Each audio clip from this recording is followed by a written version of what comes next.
오늘 하나님께서 우리에게 주시는 말씀은 신명기 16장 9절에서 17절까지 말씀입니다. 제가 봉독합니다. 7주를 계수할지니 곡식의 낫을 되는 첫날부터 7주를 계수하여 내 하나님 여호와 앞에 7주일절을 지키되 내 하나님 여호와께서 내게 복을 주신 대로 내 힘을 헤아려 자원하는 예물을 드리고 너와 내 자녀와 노비와 내 성중에 거하는 레위인과 및 너희 중에 있는 객과 고아와 과부가 함께 내 하나님 여호와께서 그 이름을 두시려고 택하신 곳에서 내 하나님 여호와 앞에서 즐거워할지니라. 너는 애굽에서 종되었던 것을 기억하고 이 규례를 지켜 행할지니라. 너희 타작마당과 포도주 틀의 소출을 수정한 후에 7일 동안 초막절을 지킬 것이요 절기를 지킬 때는 너와 내 자녀와 노비와 내 성중에 거하는 레위인과 객과 고아와 가부가 함께 연락하되 내 하나님 여호와께서 택하신 곳에서 너는 7일 동안 내 하나님 여호와 앞에서 절기를 지키고 내 하나님 여호와께서 내 모든 물산과 내 손을 댄 모든 일에 복 주실 것을 인하여 너는 온전히 즐거워할지니라. 너희 중 모든 남자는 1년 3차 곧 무교절과 77절과 초막절에 내 하나님 여호와의 택하신 곳에서 여호와께 보이되 공수로 여호와께 보이지 말고 각 사람이 내 하나님 여호와의 주신 복을 따라 그 힘대로 물건을 드릴지니라. 오늘 우리에게 주신 하나님 말씀입니다. 할렐루야. 네, 옆에 있는 분과 인사하겠습니다. 잘하셨습니다 라고 인사하겠습니다. 그렇게 작게 인사하시면 옆에 있는 분이 잘하신 것 같지가 않아요. 그래서 다시 한번 더 큰 목소리로 잘하셨습니다 인사하겠습니다. 그리고 한 번 더 인사하겠습니다. 잘합시다 이렇게 인사하겠습니다. 여러분 무엇을 잘하셨고 무엇을 또 잘하셔야 됩니까? 오늘이 바로 맥주 감사 주일입니다. 7월 첫 주일이고 이 전반기를 다 마무리하고 이제 2024년 후반기를 새롭게 시작하는 날인데 여러분은 무엇을 잘하셨고 앞으로 무엇을 잘하실 계획이십니까?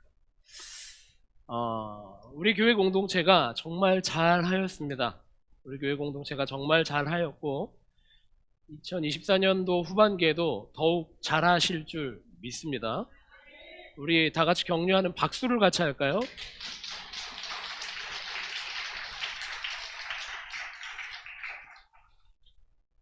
다시 한번 물어볼게요. 그런데 우리가 왜 박수 받는 겁니까? 뭘 잘했냐라는 거예요. 오늘 예배 후에 우리가 전반기를 이제 결산하는 재직회로 모일 건데 도대체 뭘 잘했냐라는 거예요. 회사에서는 일반 회사들에서는 이 분기마다 실적을 보고하게 되어 있습니다. 그리고 또 평가받습니다. 그래서 어느 팀이 잘했는지 어떤 일들을 또 탁월하게 해냈는지 또 전반기가 또 지나면은 또 다시 한번 평가를 받게 되고 연말이 되면 다시 한번 평가하고 인사고과를 선포하게 되죠. 근데 교회에서는 도대체 무엇을 해야 잘한 것이고 어떤 기준으로 바라보아야 잘잘못을 따질 수 있겠냐라는 겁니다. 여러분 아마 대부분 우리 박수하면서 기뻐할 때 우리가 예배 인원이 늘고 또 우리가 또 기쁘게 사람들이 모여 있고 그런 것들에 찬사와 박수를 보내셨을 수도 있을 것 같습니다. 그런데 이 교회 공동체는 우리가 믿는 공동체라고 하는 이 교회는 세상의 기준으로 잘했다, 잘못했다 평가받지 않는다라는 걸 우리가 알아야 됩니다. 우리가 잘한 것이 있다면 오직 주님 말씀에 귀 기울인 것, 주님 말씀대로 살기로 작정한 것, 또 주님 말씀을 우리의 삶에 이루어드리도록 노력하며 살아간 것, 그것이야말로 우리가 잘한 것이다 라고 하나님 앞에 칭찬받는 일인 줄 믿으시기를 바랍니다.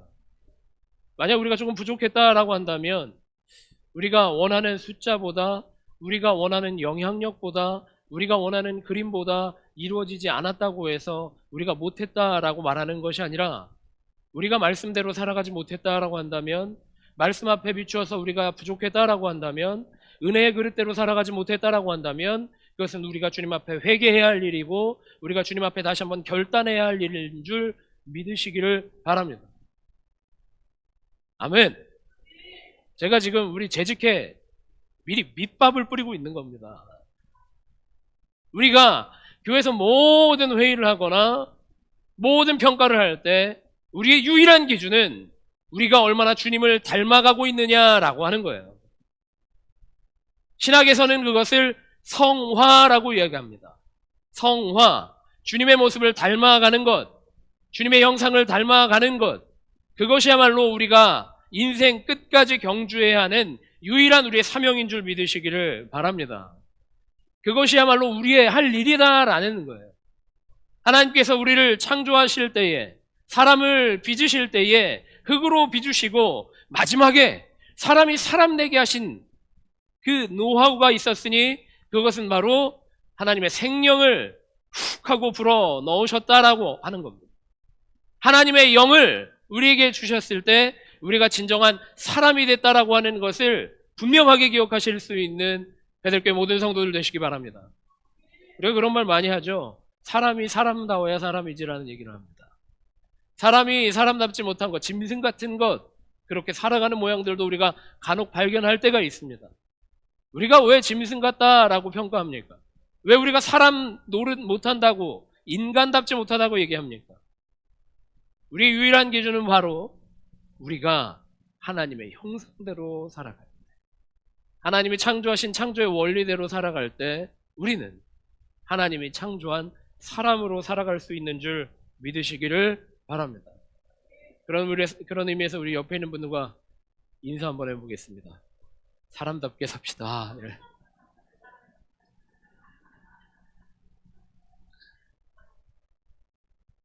우리의 유일한 기준은 하나님의 형상 닮아가는 거다.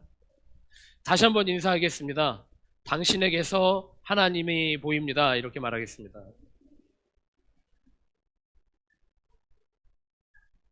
다 하실 때까지 할 거예요. 당신에게서 하나님의 사랑이 보입니다. 이렇게 다시 한번 인사하겠습니다.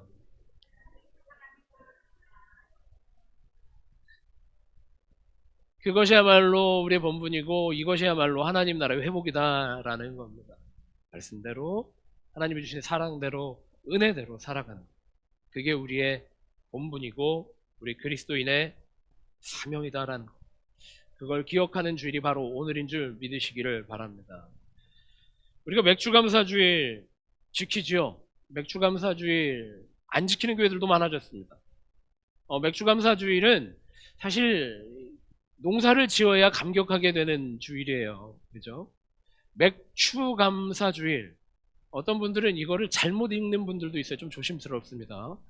맥추감사주일인데 맥주감사주일로 이렇게 읽으시면 안 됩니다. 맥추감사주일은 맥을 추수한 그 감사로 주님 앞에 예배드리는 겁니다. 보리 추수하는 것, 그게 바로 오늘 우리가 예배드리고 있는 이 예배의 의미다라는 겁니다. 보리를 보통 이 계절에 전반기에 먼저 추수를 합니다. 그래서 보리고개라는 얘기도 있지 않습니까? 쌀이 없어서 보리를 먹고 지나가야 하는 배고픈 시절을 이 보리고개라고 하는데 보리를 먼저 추수를 하죠. 그걸 우리가 추수감사주일로 지키고 있는데 우리는 농사를 짓지 않잖아요. 물론 집들에서 대규모 농장을 운영하고 계시는 분들이 몇 분 계시기 때문에 농사를 짓고 계시기는 합니다만 우리는 지금 농촌에 살고 있지 않습니다. 그런데 이 농촌에서 지키는 맥추감사주일은 정말 생명력이 있습니다. 왜냐하면 맥추할 때 보리를 걷어 지를 때 그 생산량이 한 해 농사를 점쳐볼 수 있기 때문에 그렇습니다. 잘 걷어들이면 1년 농사 잘 지을 수 있겠구나라고 예측하게 됩니다. 그런데 이번에는 우리가 조금 잘 걷어들이지 못했다, 보리를 잘 걷어들이지 못했다라고 한다면 한 해 농사가 조금 불안해지기 시작합니다. 그래서 맥추감사주일은 우리가 1년 동안 딱 그 중간에서 1년을 어떻게 잘 살 수 있을까 점검하는 주일이기도 합니다. 우리가 농촌에 살고 있지 않지만 우리 신앙의 여정은 동일한 줄 믿으시기를 바랍니다. 우리가 2024년 힘차게 출발했습니다. 희망을 가지고 시작을 하였습니다. 근데 우리가 여기까지 달려왔는데 우리가 이 신앙의 여정을 잘 경주하고 있는지 점검해 볼 수 있는 점검해보고 다시 한번 감사하고 소망 가운데 다시 한번 달려나갈 수 있는 베들교회 모든 성도들 되시기를 축복합니다. 성경에 보면 맥주 감사 주일과 유사하고 또 비슷한 유사한 기간에 지키는 절기가 있었습니다. 그것을 바로 77절이라고 합니다. 77절의 뜻은 말 그대로 77절입니다. 7주간. 무엇을 한 7주간이 무엇을 한 이후에 7주인 줄 혹시 알고 계십니까? 오늘 본문에 아주 정확히 기록되어 있는데 초실절 이후에, 다시 말하면 첫 수확을 시작한 7주 이후에, 첫 수확이 마무리되어가는 그 7주 이후에 77절을 지키라라고 하나님께서 이스라엘 백성들에게 절기를 정해주셨다라는 겁니다. 우리가 오늘 지키고 있는 맥주 감사주일과 비슷한 의미를 가지고 있는 절기죠. 이스라엘 백성을 생각해 봅니다. 이스라엘 백성은 태생적으로 농경 문화 안에 있지 않았습니다. 그들이 본래 농사 짓던 사람들이 아니었다라는 겁니다. 애굽에서, 이집트에서는 농사를 짓던 사람들인지 모르지만 그들이 하나님의 부르심을 받아서 히브리인들이 하나님의 백성으로 정체성을 갖고 광야 생활을 40여 년 동안 이어오는 동안 그들은 농경인이 아니었고 유목민들이었습니다. 삶의 방향이 삶의 방식이 아예 다릅니다. 농사를 지어서 1년 그렇게 점검하고 1년을 다시 살아가는 그런 라이프 스타일을 갖고 있는 것이 아니라 하루하루 살아가야 하는 것이 유목민의 삶입니다. 하루를 사는 것, 하루 뜨거운 해를 피하는 것, 하루 누일 곳을 구하는 것, 하루 먹을 것을 하루 점검하는 것, 그게 유목민이거든요.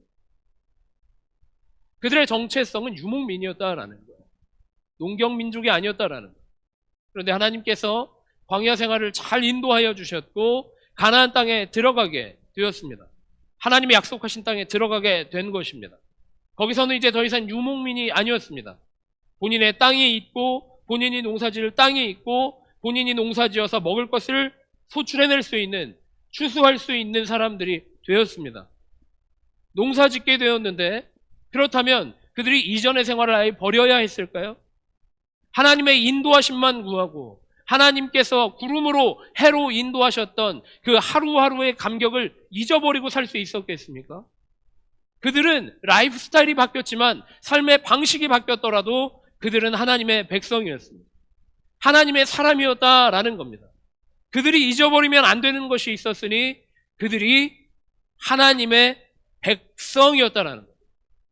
그들이 유목민이었다라고 하는 것을 기억해야 되는 것이 아니라 그들이 지금 농사 짓는 농사꾼이었다라고 하는 것을 알아차려야 하는 것이 아니라 그들은 여기에 있든지 저기에 있든지 그들은 하나님의 백성이다라고 하는 것을 잊지 말아야 하는 백성이었다라는 겁니다.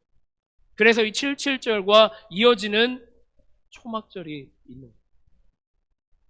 농사 짓고 농사 잘 짓고 이제 잘 걷어들여서 이제 첫 수확이 맞춰졌을 때 하나님 앞에 예배드리는 것, 하나님 앞에 감사하는 것, 그것이야말로 하나님의 백성으로서의 정체성을 지키는 것이었습니다.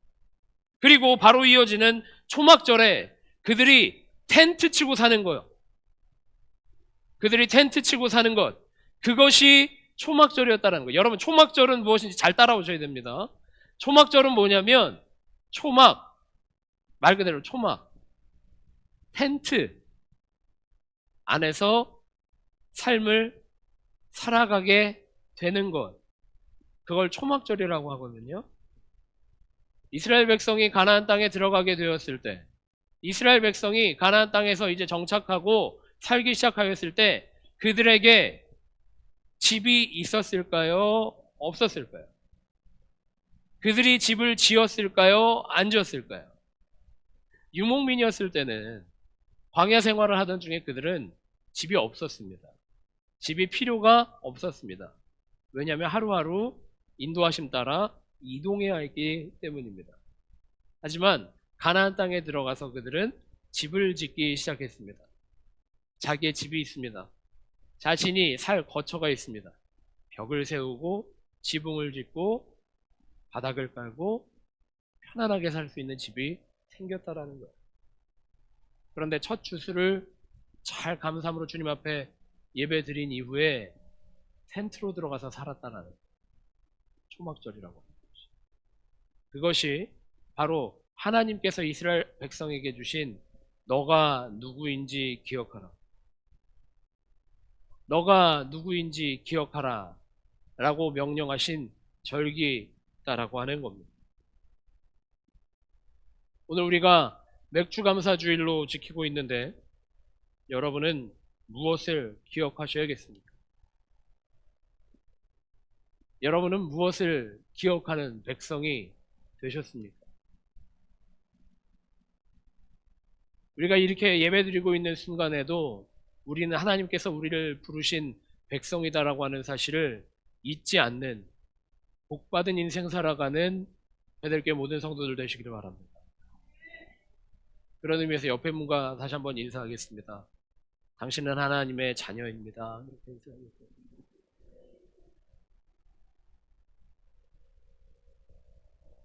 한번 다시 인사하겠습니다. 오늘도 하나님께서 부르셨습니다. 그렇게 인사하겠습니다.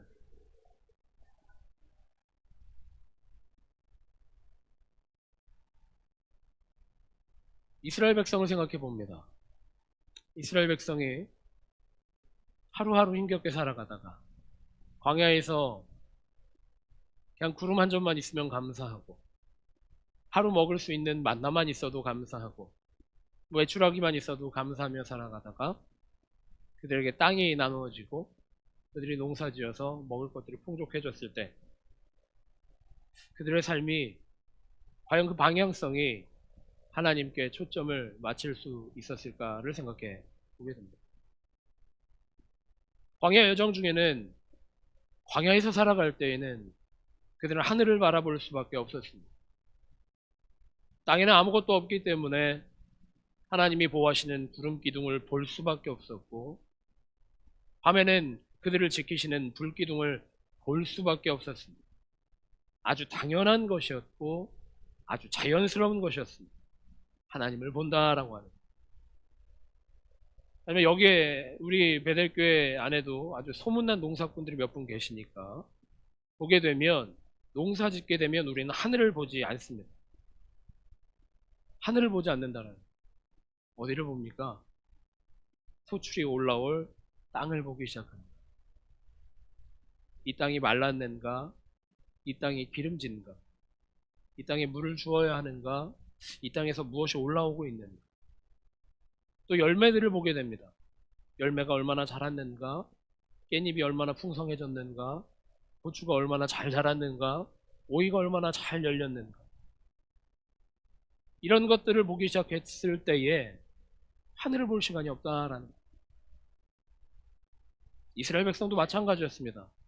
얼마나 신이 났겠습니까? 그들의 거처를 마련할 수 있었고 그들의 땅을 부여받을 수 있었고 신이 나서 자기들이 할 수 있는 것들을 그 땅에 풀어놓고 농사짓기 시작했습니다. 하나님을 바라보던 그들이 하나님을 바라보지 못하고 땅에 있는 것들, 땅에서 올라오는 열매들에 집중하기 시작했다는 거예요. 우리가 다 아는 것처럼 이스라엘의 역사가 성공적이지 않습니다. 이스라엘 백성의 역사가 그렇게 탁월하지 않습니다. 하나님께서 인도하시는 가나안 땅에 들어가면 하나님의 나라로 온전하게 하나님의 나라로 영광되게 완성된 나라가 될 줄 알았지만 그 나라는 결국 망하게 됩니다. 다윗 때 솔로몬 때 화려한 시절도 있었지만 그 나라는 결국에 망하게 되었습니다. 그 이유는 하나님을 더 이상 보지 않았기 때문입니다. 광야 여정 중에는 부족하였지만 힘겨웠지만 날마다 주시는 주님의 은혜로 살아갈 수 있었습니다. 오히려 가나안 땅에서 살아갈 때보다 더욱 크신 은혜로 더욱 크신 보호하심으로 하루하루의 삶이 감격이었습니다. 하지만 이스라엘이 가나안 땅에 들어간 이유는 달라지기 시작했다는 거예요. 그래서 하나님께서는 이 77절과 초막절을 통해서 그래도 1년에 한 번은 너희들 광야 여정 가운데 있었던 그 은혜를 그 감격을, 그 감동을 마음에 다시 한번 새겨 넣어라 라고 말씀하고 계셨다라는 거예요. 그런데 제가 이제 우리 교회에 그 농사 짓는 걸 참 좋아하시는 분들이 있어서 제가 이렇게 봅니다. 농사 열심히 지시는 분들 보니까 보통 열심히 공부하시는 게 아니더라고요. 저는 그냥 씨 뿌리고 물 주면 자라서 따는 건 줄 알았거든요. 근데 막 유튜브로 막 검색도 하시고 막 자료집 논문 같은 것도 막 이렇게 보시고 하는 거 보니까 농사를 보통 기술로 하는 게 아니다라는 거를 좀 제가 봤는데, 제가 그런 얘기를 어디서 들었어요. 농사를 진짜 잘 짓는 사람, 농사를 정말 탁월하게 하는 사람은 하늘을, 농사를 정말 잘 짓는 사람은 비가 언제 내릴지, 언제 더울지, 언제 시원해질지 절기를 잊지 않는다라는, 하나님이 언제 비를 주실지, 하나님이 언제 해를 주실지, 하나님이 언제 구름을 주실지 여전히 바라볼 때 농사도 탁월하게 잘 짓게 된다는. 여러분, 우리의 상황이 어떻든지 간에, 우리가 어떤 여정을 걸어가고 있든지 간에 우리는 우리의 조건을 바라보는 사람들이 아닌 줄 믿으시기를 바랍니다. 내 삶의 환경이 변했다고 해서 내 삶에 집중해야 되는 것이 아닙니다. 나에게 주어진 과업들이 바뀌었다고 해서 그 과업에 집중하는 게 아닙니다. 나에게 과업을 주신 하나님을 바라보실 수 있는 복받은 베델교회 모든 성도들 되시길 바랍니다. 나에게 생명 주신 하나님을 바라볼 수 있는 탁월한 베델교회 모든 성도들 되시기를 축복합니다. 돌아보면 감사, 내다보면 은혜라고 하는 제목을 오늘 붙여봤습니다. 여러분, 돌아보면 어떠십니까? 감사하십니까? 돌아보면 정말 감사가 넘치십니까? 몇 분 이상해요. 우린 여기서 먼저 아멘하기 시작하는 것 같아요. 성가대가 먼저 아멘하는 것 같은데. 여러분, 다시 한번 여쭤보겠습니다. 2024년 1월부터 6월까지의 삶을 돌아보면 정말 감사하십니까?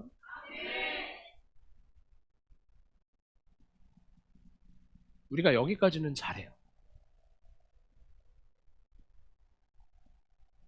누구든지 삶을 돌아봤을 때 회한도 물론 넘치지만 눈물도 있지만 그 와중에 감사할 거리를 발견하는 건 우리가 잘합니다. 우리 신앙인들의 탁월함이 거기에 있습니다.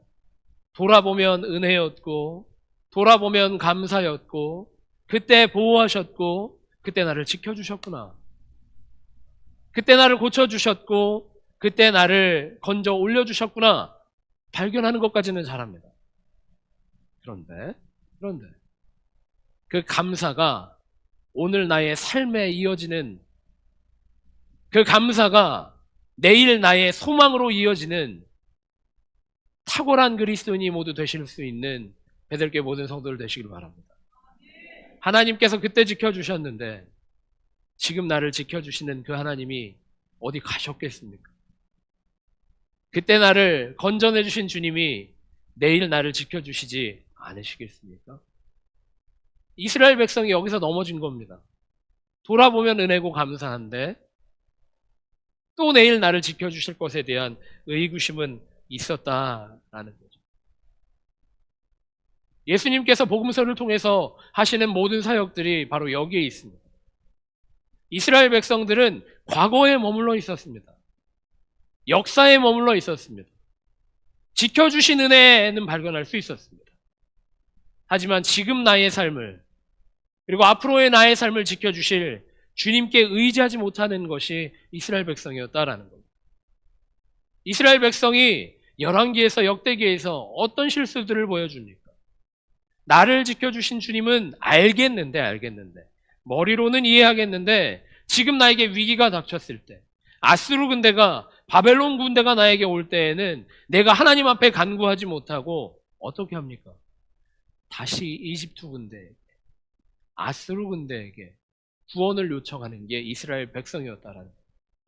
여러분, 오늘 우리가 감사 예배로 잘 들으셨다면 2024년의 후반기도 주님께 내어 맡길 수 있는, 주님께 의지할 수 있는 베델교회 모든 성도들 되시기를 바랍니다. 그런 의미로 우리 한번 인사해 보겠습니다. 잘 합시다. 바로 옆에 있는 분에게 아주 정확하게 얘기하시기 바랍니다. 잘 합시다. 그렇게 인사하겠습니다.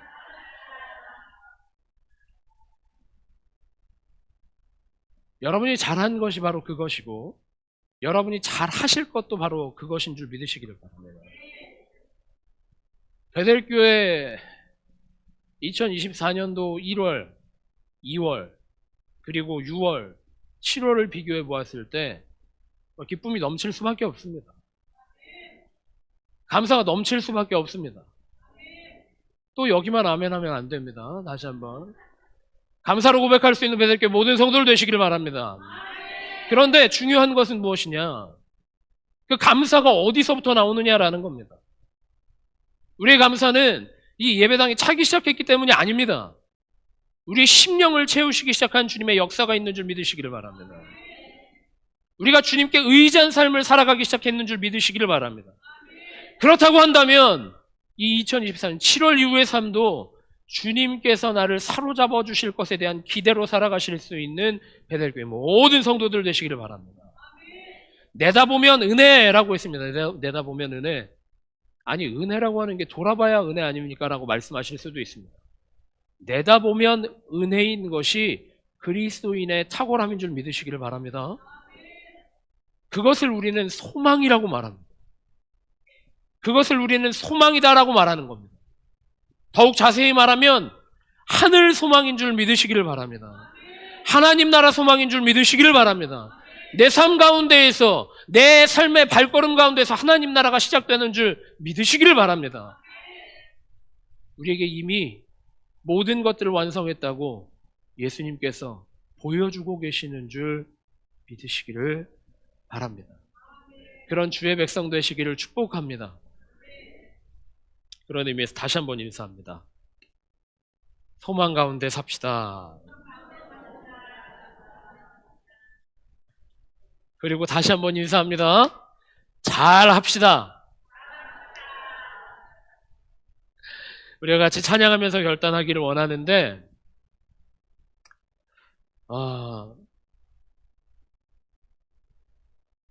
제가 자꾸 불안해질 때가 있어요. 자꾸 불안해질 때가 있어요. 여러 가지 요소들, 또 여러 가지 상황들, 담임 목사인 저로서는 불안해질 때가 있습니다. 왜냐하면 우리가 자꾸 성장하고 있기 때문에, 자꾸 우리가 풍성하여지고 있기 때문에 감사한 일들만 있어야 되는데 불안해질 때가 있어요. 왜냐하면 우리에게는 트라우마가 돼 있기 때문입니다. 풍성하여질 때 오는 위기들, 넘쳐날 때 오는 반목들, 충돌들이 있다라고 하는 걸 우리가 알고 있습니다. 근데 제가 볼 때도 그런 불안감이 없을 수는 없어요. 그런데 저는 더 담대하게 기도합니다. 그때마다 주님이 하시는 줄 믿습니다. 주님께서 하고 계시는 줄 믿습니다. 제가 취임 예배할 때 한 30초 얘기했거든요. 30초에서 1분가량 얘기했는데 여러분 무슨 얘기했는지 혹시 기억나십니까? 우리가 건강하고 성령 충만한 교회 되어야 되는데 저는 아무것도 아닙니다. 하나님께서 하실 줄 믿습니다. 이렇게 얘기했어요. 그때도 여전한 신앙 고백이었고 지금도 흔들리지 말아야 할 신앙 고백인 줄 믿습니다. 우리도 그런 마음으로 2024년을 시작했습니다. 내가 하는 것이 아니라 주님이 하실 줄 믿습니다. 내가 걸어가는 길이 아니라 주님이 인도하시는 길인 줄 믿습니다. 그렇게 시작했단 말입니다. 그러면 지금도 여전히 변하지 말아야 되고 흔들지 말아야 될 우리 고백은 무엇이냐? 주님이 여전히 우리를 인도하시는 줄 믿습니다. 주님이 여전히 우리를 보호하시는 줄 믿습니다. 주님이 우리의 필요를 책임져 주시는 줄 믿습니다. 그렇게 고백할 수 있는, 그렇게 기도할 수 있는, 기도의 끈을 놓지 않을 수 있는 베델교회 모든 성도들 되시기를 축복합니다. 우리가 찬양할 때 그 크신 하나님의 사랑 말로 다 형용 못하네. 저 높고 높은 별을 넘어 이 낮고 낮은 땅 위에 죄범한 영혼 구하려 그 아들 보내사 화목제로 삼으시고 죄 용서하셨네. 이게 무슨 얘기입니까? 예수님께서, 하나님께서 예수 그리스도를 우리에게 주셔서 우리의 삶을 이미 구원하셨다라고 하는 복음 아닙니까? 복음 아닙니까? 복음은 어제까지 있었던 이야기가 아닙니다. 지금 여전히도 우리에게 복음이고 내일 우리의 삶 가운데에도 복음이실 줄 믿으시기를 바랍니다. 우리가 그렇게 고백할 때에 우리의 삶을 여전히 변화시키시고 보호하시는 주님이 나보다 앞서 내일을 살아가고 계실 줄 믿으시기를 바랍니다. 우리가 그런 마음으로 같이 찬양하고 고백하도록 하겠습니다.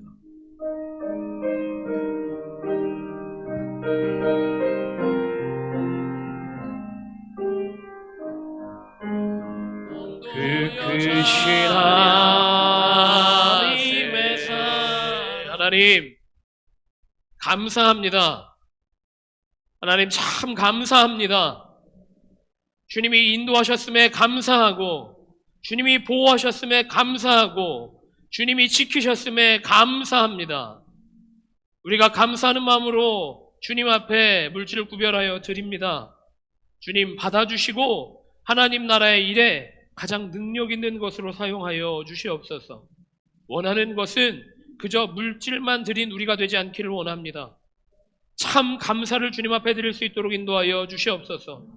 참 결단을 주님 앞에 드리는 주의 백성 될 수 있도록 인도하여 주시옵소서. 우리의 모든 삶을 주님 사로잡아 주시고 받아주셔서 우리의 걸음을 통해 하나님 나라가 확장되게 하여 주시고, 우리의 입술에서 나오는 모든 말을 통해 복음이 증거되고 전파되어질 수 있도록 인도하여 주시옵소서. 어제도 계셨던 주님이 지금도 계시고 내일도 나를 지키시는 줄 믿습니다. 돌아보면 감사였고 내다보면 은혜를 살아가는 베델교회 모든 성도들 될 수 있도록 인도하여 주시옵소서. 우리가 기도하는 것, 간구하는 것 있습니다. 주님, 우리의 모든 눈물과 기도와 간구를 아시는 줄 믿사오니 눈물을 닦아주시고 우리의 질병을 물리쳐 주시고 우리를 회복시켜 주시고 일으켜 세워 주시옵소서. 우리의 성도들 가운데 주저앉아 있는 이가 있다면 예수 그리스도의 이름으로 일어나 걷게 하시고 뛰게 하시고 춤추며 찬양할 수 있는 우리 베델교회 모든 성도들 될 수 있도록 인도하여 주시옵소서. 주님, 이 시간 함께하지 못하는 우리의 권속들이 있습니다. 찾아가 주셔서 동일한 은혜 주시고 우리가 다시 모일 때에는 영육간의 강건함으로, 영육간의 풍성함으로 하나님 나라 천국 잔치를 경험할 수 있는 베델교회 모든 성도들 될 수 있도록 인도하여 주시옵소서. 이제는 우리가 결단하는 마음으로 땅을 보며 살지 않고 하늘의 은혜를 바라보며 살아가기를 소망하는 우리 베델교회 모든 성도들의 삶을 지켜주셔서 전반기도 주님이 지켜 보호하신 것처럼 이 후반기에도 주님의 은혜로만, 주님의 말씀으로만, 주님의 능력으로만 승리할 수 있는 베델교회 모든 성도들 될 수 있도록 인도하여 주시옵소서.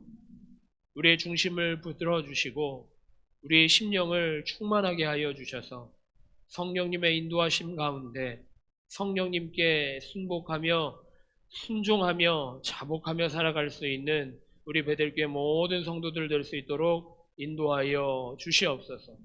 주님의 인도하심 가운데에 간증거리들도 늘어나게 하여 주시고 주님의 인도하심 가운데에 주님의 놀라운 계획과 뜻을 발견하며 살아갈 수 있는 베델교회 모든 성도들 될 수 있도록 인도하여 주시옵소서. 2024년도 마지막 그때에 다시 한번 주님 앞에 설 때에 오직 감사와 간증으로만 주님 앞에 예배드릴 수 있는 베델교회 모든 성도들 될 수 있도록 인도하여 주시옵소서. 이제는 그렇게 살 것을 기대하며 세상으로 나아가는 베델교회 모든 성도들의 머리 위에 예수님의 십자가 은혜와 하나님의 지극하신 사랑하심과 성령님의 감화 감동 역사 교통하심이 이제부터 영원토록 함께 하시기를 간절히 기도하며 축원하옵나이다. 아멘.